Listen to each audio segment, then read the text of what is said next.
오늘의 주제는 애매한 나의 자산을 어디에 쏟아부어야 하나인데, 현재 중국 전염병 위기로 금융권들이 개인들을 빚의 노예로 만들기 위해 엄청난 과량의 많은 가상의 돈을 풀면서 앞으로 예측할 수 없는 초유의 인플레이션 시대가 찾아올 수도 있다라는 걱정스러운 말들이 여기저기 언론에서 튀어나오고 있습니다. 하지만 무엇보다 중요한 것은 이렇게 불안한 경제에서 나의 자산을 과연 어떻게 지켜야 할까 아니겠습니까? 달러? 금? 혹은 주식 아니면 가상화폐? 과연 무엇일까 궁금하시죠? 내 자산 지키기에 궁금해 하시는 분들이 매우 많으시기에 잠깐 이야기하고 넘어가는 시간을 갖도록 하겠습니다.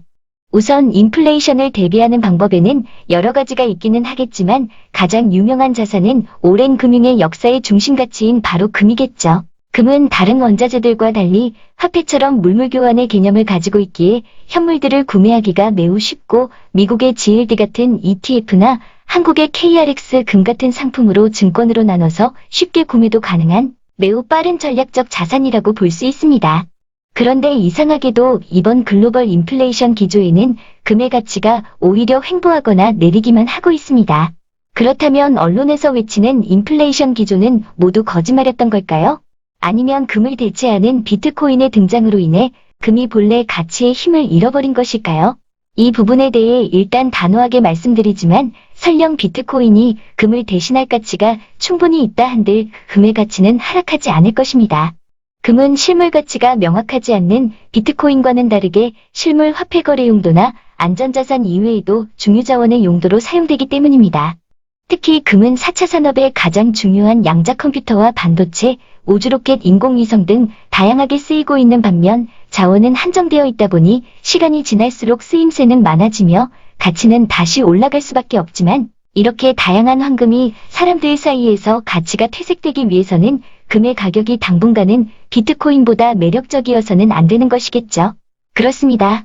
저들이 비트코인으로 황금을 대신 대체하려는 진짜 이유는 금은 앞으로 다가오는 4차 산업의 필수적인 자원으로 자리매김할 수밖에 없고 그만큼 수요도 늘어날 수밖에 없기 때문에 금융적 잉여 자원으로 굳이 둘 필요가 없어졌기 때문입니다. 이렇게 금의 사용처가 자원의 가치로 변화되어 간다는 것은 당연히 황금을 대신할 무엇인가를 출현시킨다는 것을 우리는 이제 기정사실로 받아들여야겠죠? 우리가 다가올 인플레이션에 대비하여 투자를 제대로 하기 위해서는 우선 실질금리와 금의 이해관계를 깨달아야 합니다. 보통 우리가 현재 미디어를 통해 보고 있는 금리는 인플레이션에 영향을 받지 않은 명목금리를 말하는 것인데 사실 우리가 본래의 실제 돈의 가치를 올바르게 계산하려면 인플레이션 영향의 수치를 빼야지만 실질금리의 수치가 정확히 계산되는 것입니다. 쉽게 말해 명목금리가 10%여도 인플레이션이 15%라면 실질금리는 마이너스 5%로 돈의 가치는 매우 낮아지게 되는 것이죠. 그리고 실질금리는 금과 상반되는 상관관계를 가지고 있으며 화폐의 가치와 금의 가치는 서로 반대되는 성격을 가지고 있습니다. 이러한 현상은 과거의 실제 데이터들을 보면 잘 알 수가 있습니다. 위에 두 차트를 보면 금리와 금은 서로 반대로 움직이고 있는 걸 볼 수가 있습니다. 그러니까 금은 단순히 인플레이션 경제가 찾아온다고 무조건 상승하는 것이 아니라 인플레이션이 금리보다 더 높아졌을 때나 혹은 실질 금리가 내려갔을 때 상승하기 시작한다는 것입니다. 그런데 지금 상황은 어떤가요? 마이너스 혹은 제로 금리와 인플레이션 기조가 서로 요동치고 있습니다. 빠른 이해를 위해 실질 금리를 10년물 데이터로 보여주었습니다만 중국 우한 전염병 이후 10년물의 실질 금리는 마이너스 1%까지 떨어졌습니다. 이러한 마이너스 금리는 지금 금의 가격이 고점일 수도 있다는 것을 나타내고 있으며 그로 인해 금리가 요동치며 주식시장이 흔들렸던 것입니다. 10년물 금리가 0.6에서 1.3까지 오를 때는 조용하던 시장이 1.3과 1.5에서 요동쳤던 이유는 바로 실질금리가 상승했기 때문입니다. 만약 시장의 기대치를 뛰어넘는 인플레이션이라는 예기치 못한 경제가 오는 것이 아니라면 현재 금리가 인플레이션을 따라서 동반 상승할 준비를 마친 것으로 보는 것이 맞는 것이겠죠.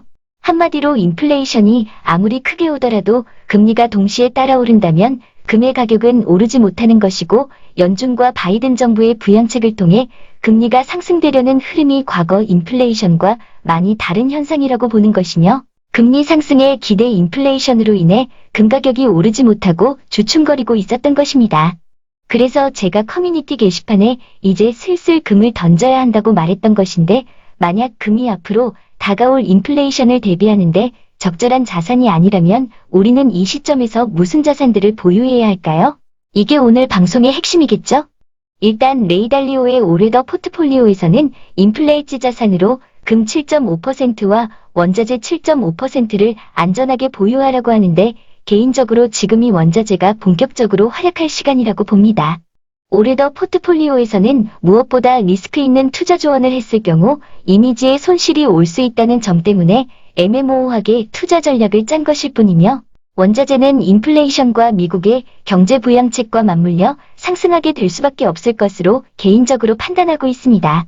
물론 단순하게 원자재를 선물로 보유하는 것도 좋은 방법 중 하나이지만, 굳이 그렇게 하지 않아도 원자재와 관련된 자산을 구입하는 방법은 많이 있습니다.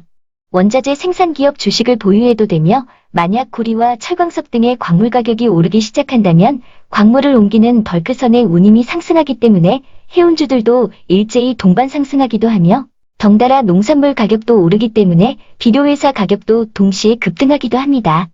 아무튼 자기 투자 스타일에 맞게 슬기롭고 지혜롭게 인플레이션 시대를 헤쳐나갔으면 좋겠으며, 다가오는 리디노미네이션도 염두에 두시는 게 좋을 것입니다.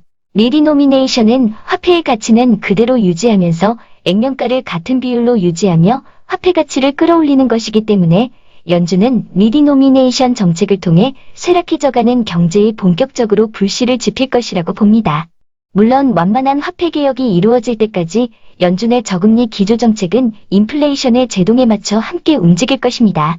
끝으로 금리 상승과 인플레이션의 동시적인 흐름은 깁스들이 화폐 개혁을 추진하기 위한 계획의 일환이라는 점을 말씀드리면서, 금리 상승 동반 인플레이션 상황에는 금이 아닌 원자재가 갑이다라는 말씀을 전해드리면서 오늘 방송은 여기에서 마치도록 하겠습니다.